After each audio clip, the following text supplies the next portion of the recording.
So, ayan na guys. Good evening pala mga kasinsin. Eto, ipapakita ko lang sa inyo yung luto ng aking kaibigan na bread. Ito siya. Yan. I-view ko dito sa ano natin. So, ayan siya. Ayan. O, di ba? Ang ganda ng kanyang bake. Ewan ko kung ano yung pangalan niyang ano niya. Yung kanyang ano na yan, kanyang tinapay. So, hiningi ko lang sa kanya yung video kasi ang ano, tingnan mo, laki, ang sarap talaga, yummy. Yan siya. So, thank you Sis Elaine. Thank you so much sa pag-share ng iyong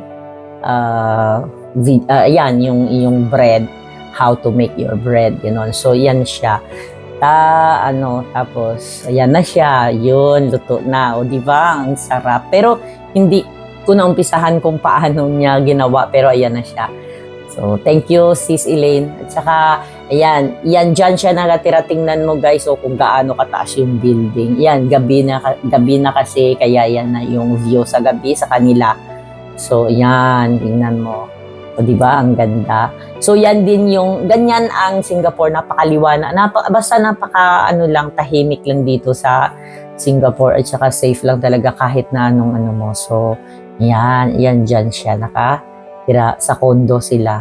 Di ba? Ang taas.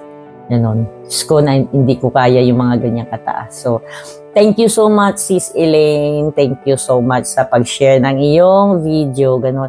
So, gagawa din kami yan.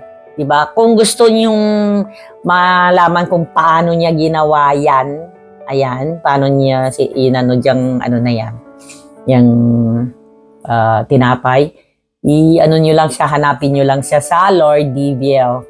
Andyan siya.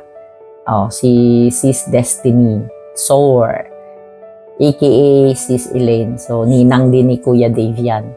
Yan, ganyan. So, maraming salamat talaga guys. Maraming salamat and God bless sa inyo. And don't forget to subscribe, like, and comment sa ating YouTube channel. Maraming salamat. Bye! See you in the next video. Bye! Thank you, Sis Elaine. Thank you. Bye!